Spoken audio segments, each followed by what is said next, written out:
I love the process. I think like making the sausages and small goods, like it has to be super clean and super precise, and I love that about it. I think it's still fascinating, and even when I fell in love with it at Stone Barns, seeing the saucisson, like it's just meat and salt, and it gets hung up and blooms with white mold, and it's actually quite incredible. This is The Crackling. I'm Anthony Huckstep.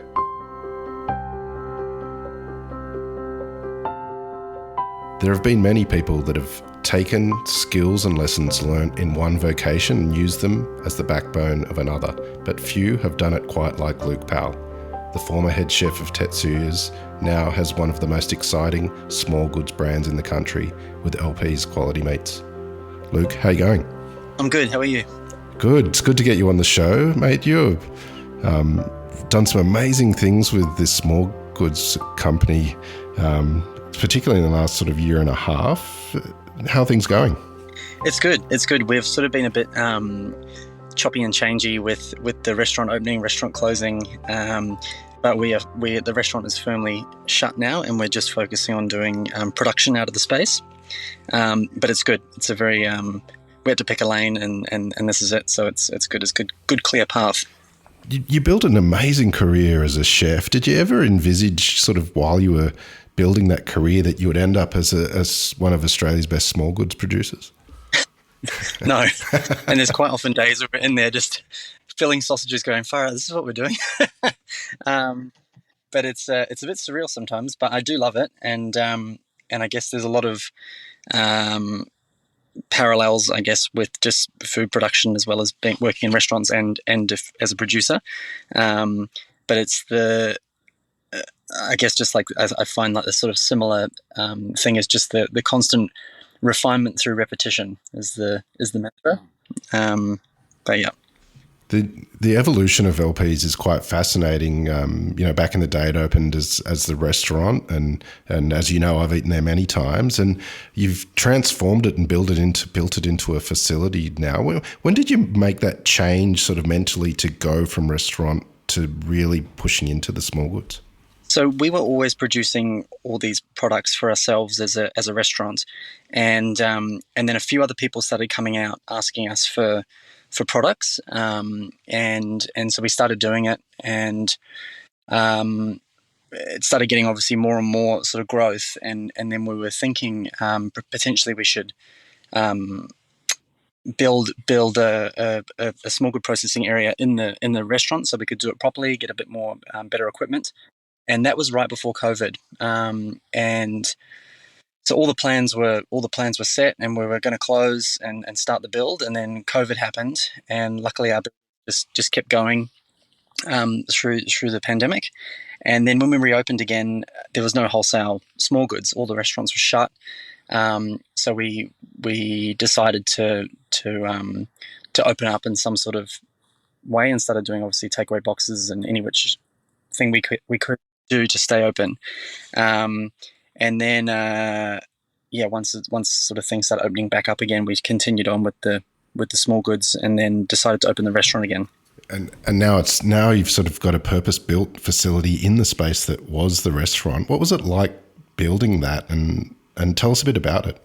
Yeah, so we've sort of lost half the restaurant. We used to sit about 120 people, and it was really kind of, as you said, you've been there, but like bear hall style, like large communal tables. It was quite rowdy, and it was almost like a bit of a carvery. We used to smoke, all the products and cut them onto trays. And then with the rebuild, there's a huge refrigerated work area that sort of sits around 10 degrees, and then a humidity controlled salumi fridge for doing the saucisson and dry cured products, and then a large storage area out the back. So we sort of lost half the restaurant, and then got this space. So it's kind of weird, but it felt like we were solidifying the niche a little bit. We're like, there's nowhere like this really. But then the restaurant went down to about 60 seats, and then when we decided to open it back up again, but the food changed a lot. Like we wanted it to be a bit more refined. It was a lot more manageable being a smaller size.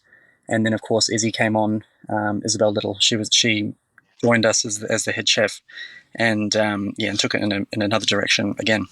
And that allowed you the space and time to really push LP's small goods brand. What's been the real sort of big successes product wise of that as you pushed it out into the market? I think the mortadella was the small good that started it all. We laugh because we were producing sort of 12 kilos a week in a benchtop RoboCoupe, and it was you know batch after batch after batch blending this thing to make two 6 kilo logs. We were using one, and Mitchell at Acme was using the other one, and we were just thinking there's got to be a better way. Um, but so the mortadella is still very popular. We make it sort of quite traditionally, but it gets smoked for about 10 hours overnight. And then the saucisson sec, so it's just a very simple garlic and black pepper mold ripened salami. And it's the only dry cube product we do. But we can't really make enough. It's very popular. It's very good. And I'm obviously very biased, but it's a great product.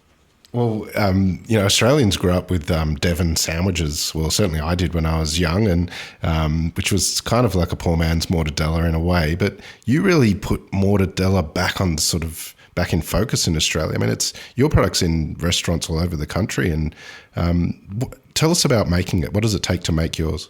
So the mortadella, and again, it's gone through many iterations as we've been learning as we're going, and even just transitioning it from a product that we use in the restaurant to something that then has to, stand up in other restaurants, and then, how does it get packaged or whatever. But basically we make an emulsion just with pork leg and seasonings, spices, salts, and then emulsify pork fat into it. We fold fat and peppercorns through it, gets filled into a 6 kilo casing, and then, smoked with ironbark and applewood overnight. Wow. But it's a funny thing. It's amazing. What sort of production are you doing compared to those early days when you were doing two of those logs, as you mentioned?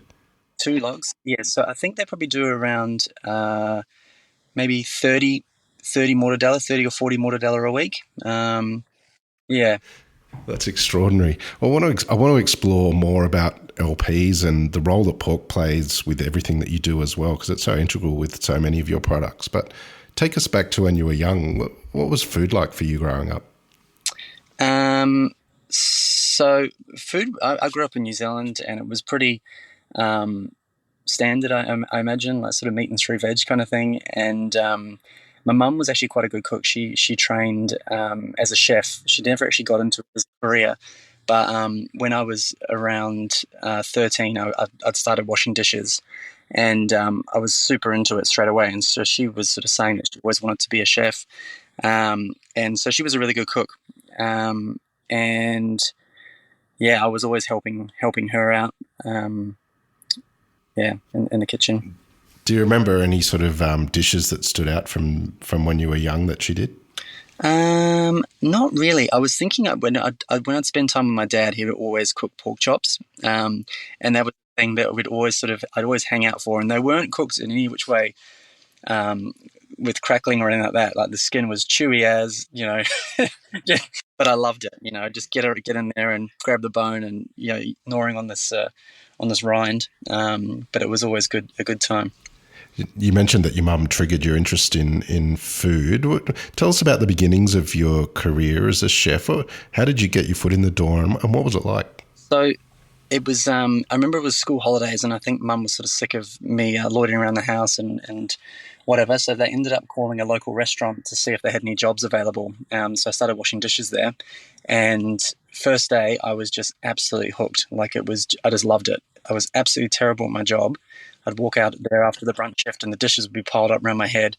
But I was done for the day, and I just, I think I came close to losing that role a couple of times. But I was just hooked on the buzz of the kitchen, and all the guys in there and the hustle and bustle, and it was just, I loved it. And then I decided straight away that I wanted to be a chef, and the deal was if I could pass School C in New Zealand, which I don't know what year that is over here, but I was 15, and then I was able to get out of school and then go to TAFE or Polytech in New Zealand and do the chef course.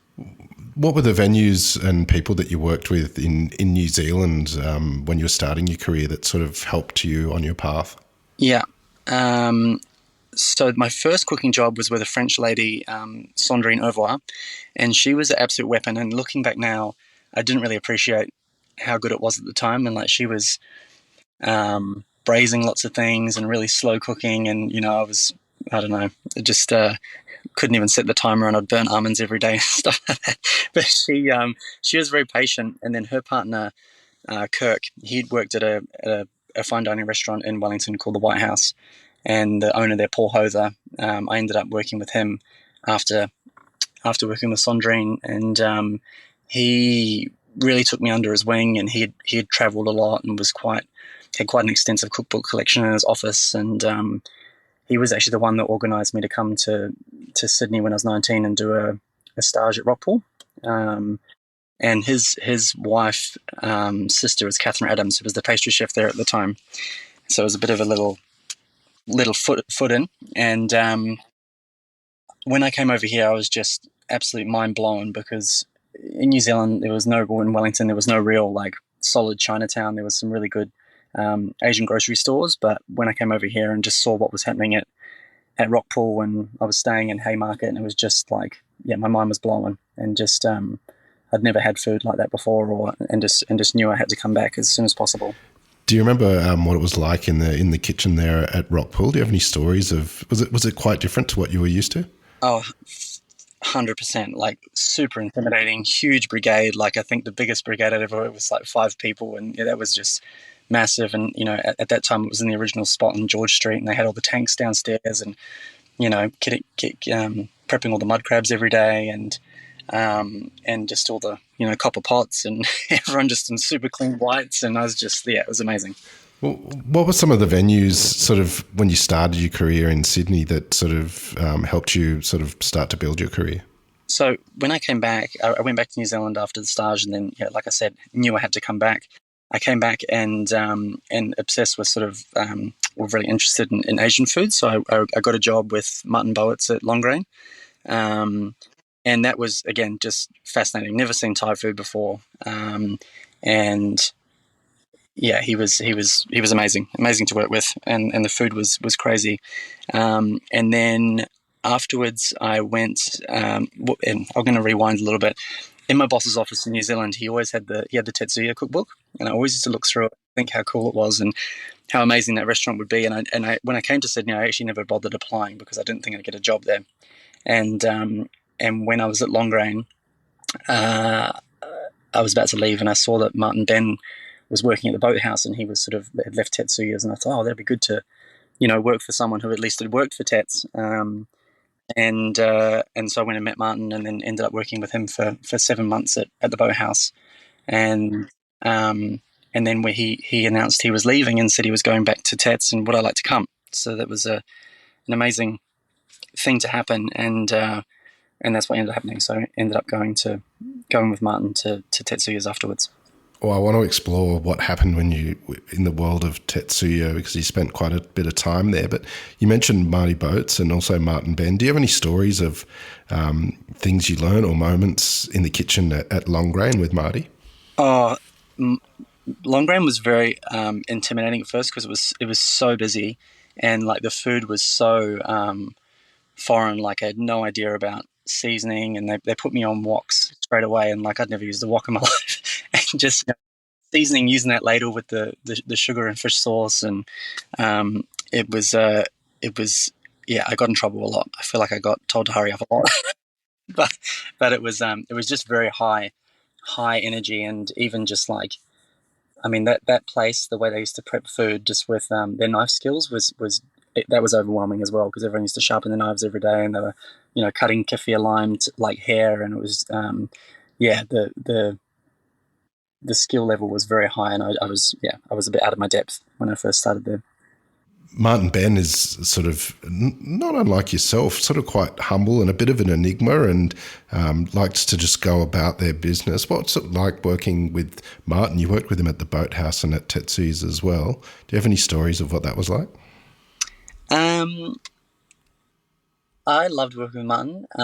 I think there was a point there, not so much at the Boathouse, but I think just when I started with him at Tetsuya's, there was again, it was very intimidating. Never worked in a brigade that large before. I think there was 25 chefs, and it was very serious. And even just I'm just thinking about like the clean downs were pretty intense, like in the hoods every day, like really, really, really professional. It was just a real level up, and I guess I was just a bit rattled every service because it was just a lot going on and trying to keep up. And I remember him just saying to me one day, like, you're not a little boy. You need to concentrate on what you're doing. And it was just like an instant snap moment that, okay, this is very serious. And but I think that from that point on, it was it was amazing. Just a little word, and then it was I feel like things shifted a little bit for me, just trying to concentrate on what was going on a bit more. We've talked about the kitchens of Tetsuya's with different guests and the incredible alumni that has come out of it.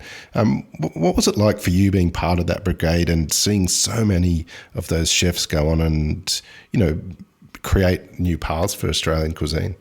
I don't know what was about there. There was a couple of years there where there was just, Tetsuya's was very high on the top 50 list, and everyone was there to actually be there.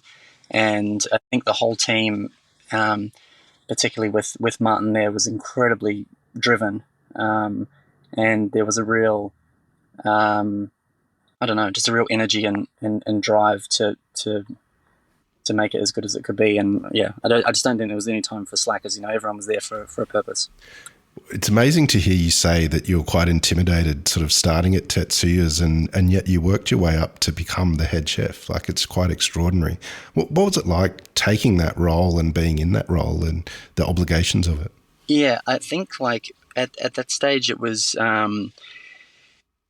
I've been there for 4 years by that point when that role came up, and I was actually I was in Spain, and Tets called and said that if I came back, the position was available, and when I came back, despite being there for so long, again, I found it very overwhelming and just like, oh wow, now I'm actually like, got to make sure everything works. And it was, like I said, very well oiled, and the team was awesome.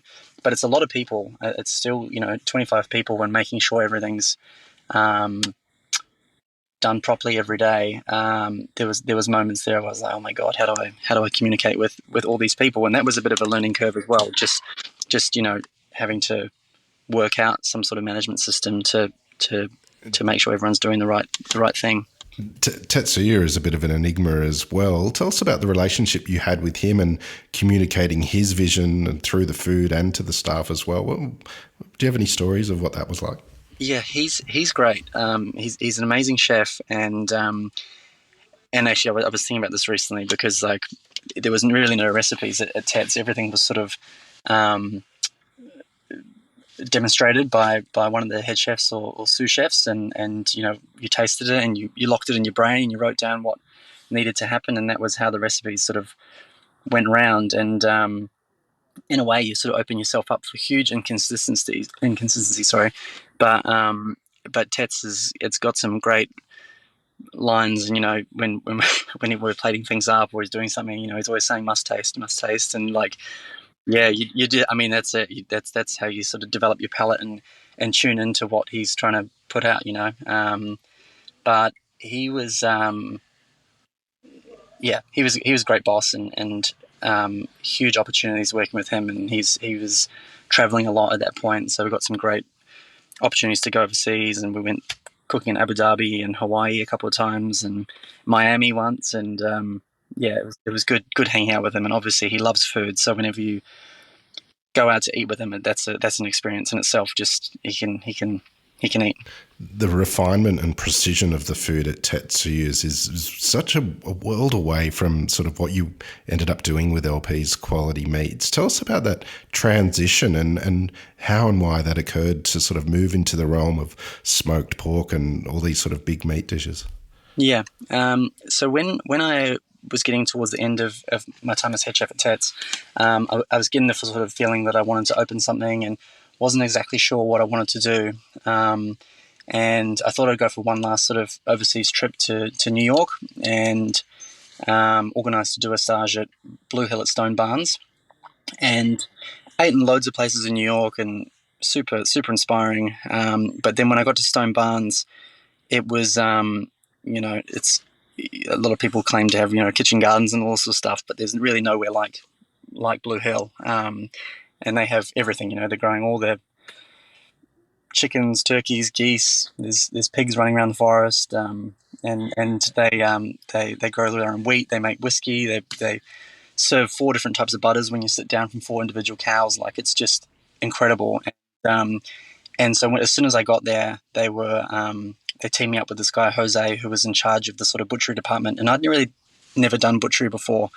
And when I was at TAFE or Polytech when I was a kid, I was not interested at all. I didn't want to be a butcher. I wanted to be a chef. So I was like not focusing at all. And they were breaking down these Ossabao pigs. And this guy was just like laser guided. Like, I've never seen anyone make cuts like this guy. And then they were taking all the pig parts and turning it into charcuterie. And Adam Kay, who was sort of Dan Barber's right-hand man, he had about 150 smoked hams in the wine cellar. And they were turning sausages and stuff, and they were so nice to me. They were like, if there's anything you want to know while you're at Stone Barns, just let us know. And my jaw was on the floor, and I was like, can you just show me all this? Because I'd never done anything like it. And it just felt to me like super hands-on and a bit more rustic and sort of visceral. You're actually making things, whereas all the restaurants I'd worked in the past, they were quite sort of refined, and you could portion things to specific amounts and, cut chives the perfect way. But, if it came to doing all the stuff, I just had no idea. So they were really good. And every 2 days they'd be like, okay, come upstairs. We're making sausages today, or we're making hams, or we're making salami. And yeah, I was just completely hooked, because it was just sort of meat and salt, and you could end up with something so complex in flavor. And so when I came back to Sydney, I knew, okay, well, I'm going to do something like this. Well, you certainly did. Tell us about the beginnings of LPs. How did it all come about? So I was looking for a site in Sydney, and I ran into Sarah Doyle, who is from the Porteño group, and I'd befriended her over the years because I used to go into Porteño a lot, pretty much every week for dinner. And she said, what are you doing now? And I said, oh, I'm trying to open a restaurant. And she's, oh, you're not at Tats anymore? I was like, no, I just came back from overseas. And she said, you should talk to Elvis and Joe and from Porteño. And I thought, oh, no, it's all good. I'm going to try and sort it out myself at the moment. And as it turns out, like, a chef trying to open a restaurant is just no idea what's going on about leases and liquor licenses and DAs and all this sort of stuff. So I met up with Elvis and had a coffee. And he said, oh, so Sarah said you're trying to open something. And I said, yeah, I want to open this, restaurant, and told him what I wanted to do. And he's like, yeah, I spoke to Joe, we're doing it. I was like, oh, what do you mean? He goes, oh, no, we're going to do it. And that was it. We just sort of went from there. So I was incredibly fortunate to team up with those guys, because they held my hand through the whole thing. Because I had no idea how to do it. And then we were. So we ordered the big smoker from Tennessee in the States, and built the restaurant and got the sausage filler, and we're away. Take us back to those early days. Was there a bit of trial and error? Because you ended up with this stunning porchetta, which was a bit of a shift from people's ideas of smoked sort of pork and all the sausages and stuff. What were the challenges early on for you? So the challenges were, like, I'd obviously geeked out a lot at Stone Barns and bought a million books and was going through everything. But unless it's that refinement through repetition and working out how things actually happen. And there were a lot of like misfires on the days. Like, looking back now, everything was fine, but compared to how we do it now, it was pretty amateur in the early days. And just doing the sausages, because they're quite a funny little thing, and they are so simple, and it is the humble sausage, but there's quite a lot of I don't know, science that goes into it if you want to nerd out about it, to get them, snappy and smoke well and all this sort of stuff. And yeah, the porchetta as well. Like, that was actually a technique that Elvis had shown me, because they were doing it at Porteño sometimes. But they would roll the porchettas up and cook them at 70 degrees overnight, and then just blast them in a really hot oven, and so the belly would just be absolutely molten inside from being cooked so long, and then hammered at sort of 230 degrees, and that crackling would just puff up. But it was awesome technique, and then from there we could develop what was being stuffed inside and what rubs went on the meat. Let's talk a little bit about pork. It's so central to kind of what you're doing there with the small goods. Do you have any stories of the sort of connections you have with farmers and what you need from a pig? Yeah. So, and I was thinking about this earlier. It was like thinking about a lot of pork throughout my career, and it hasn't been like a very reoccurring thing. And I guess once we started getting into the small goods, we just discovered that for us, like doing what we do, it just seems to be the superior protein. And with the restaurant, we used to be on a lot more of a smaller scale, so we were um, using specific little farmers, and now for all the small goods, we use Burradale pork, uh, and um, and they've been able to just deliver what we need because we're quite sort of cut specific with a lot of the products. We've tried many experiments before using like whole hog saucisson and whole hog mortadella, and with amazing results, but just quite varied depending on how much fat's in these porks. We did a whole hog saucisson with using one of the extraordinary porks, and incredible. But I mean, I loved it, but it was just like super fatty, but delicious. And then I think we used a whole Toluca Park pig for a whole hog mortadella that Monty wanted at the Dolphin once for one of the wine parties.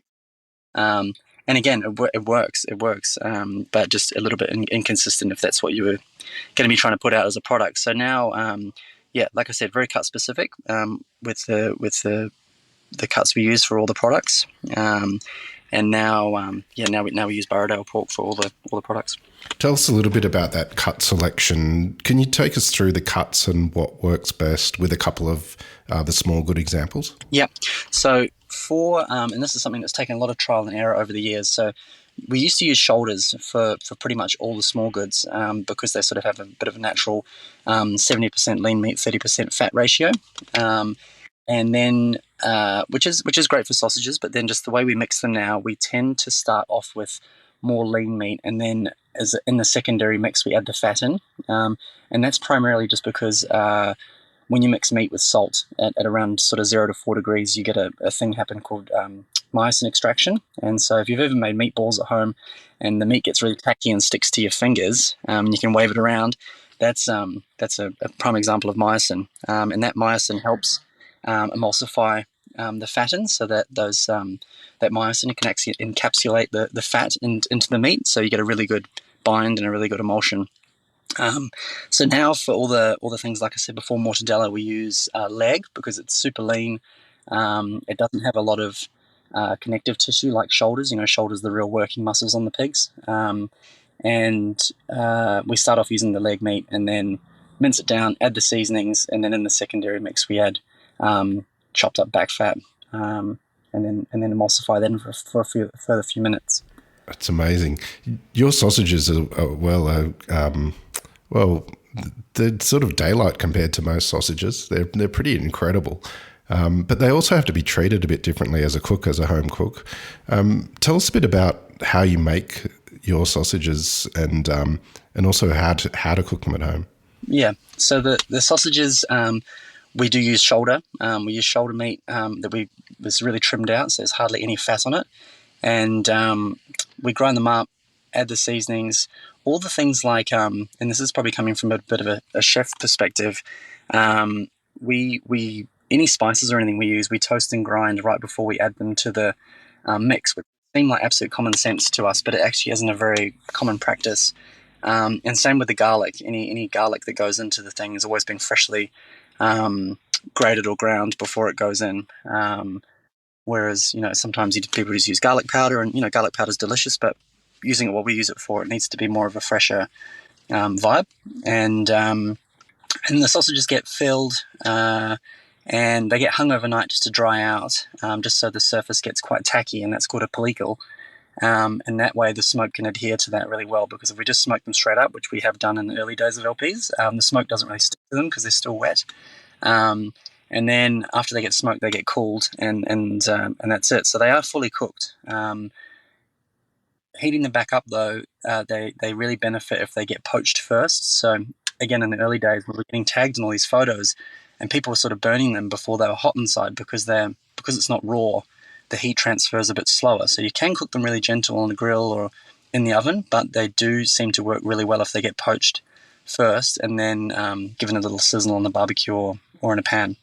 That way the heats through gently, and then the casing just gets a really good snap to it, which is we like that. One of the things I forgot to bring up is the incredible pizza restaurant that you have in Sydney as well, Bella Bruta, which people are queuing for, and with just extraordinary pizzas and dough. Tell us a bit about that. The dough is quite special.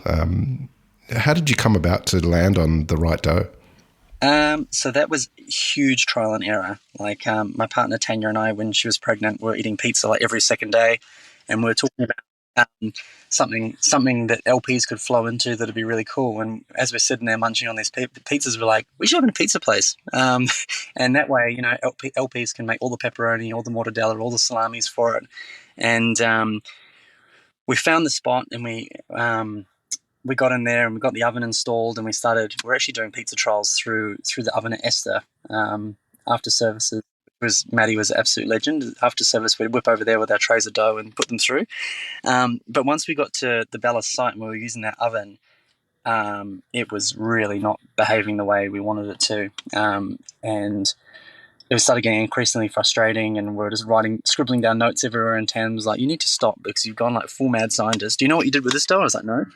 She's like, you need to write it down. So we got there in the end, but we basically make a pre-ferment. So we do a large portion of the flour and water and all of the yeast and leave it for about 8 hours. And it turns into basically like a big bubbly starter or mother thing. And that gets mixed into the dough. And we then mix it, bulk ferment it overnight, cut it into the balls and roll it, and then optimally it's 48 hours before we make the pizzas. So it's a huge process, but by that stage we find that we're starting to get those big bubbly, blistery bubbles. Another crazy thing, just like the good balance of elasticity and extensibility. It's just, you can geek out. You mentioned the idea sort of came about that you could link sort of with LPs and showcase some of the small goods that you make. Has that come to fruition and been a real sort of boon for Bella Bruta? 100%. Bella Bruta was LP's best customer overnight. Like, we made the pepperoni specifically for Bella, and we started off doing them as tiny little pepperoni slices for those classic pepperoni cups, but we just found that just for putting the pizzas together and just for eating, we found it was better if we just did a larger format pepperoni, so we got more coverage on the pizza. But basically all the pizzas have a lot of LP's products on them. It's a very, very good little closed loop. Well, you've built this extraordinary brand now. What plans have you got for the next sort of year or two?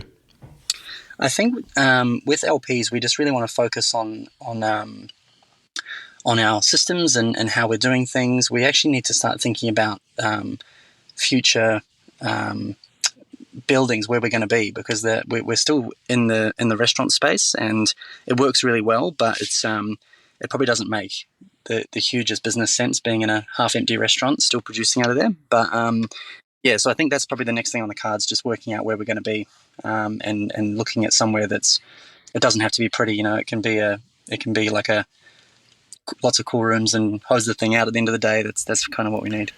Well, you're doing extraordinary things and making a lot of people very happy with what you've created. What do you love about what you do? I love the process. I think like making the sausages and small goods, like it has to be super clean and super precise, and I love that about it. It's a bonus getting to eat delicious things at the end, but I think I think it's still fascinating. And even when I fell in love with it at Stone Barns, seeing the saucisson, like it's just meat and salt, and it gets hung up and blooms with white mold, and it's actually quite incredible. Well, Luke, as always, it's amazing to catch up with you, and you're doing such amazing things. Please keep in touch, and we'll catch up again soon. No, thank you very much. This is The Crackling, a Deep in the Weeds production in partnership with PorkStar. I'm Anthony Huckstep. Stay tuned as we catch up with some of Australia's best chefs and pork producers to discover what makes Australian pork so special.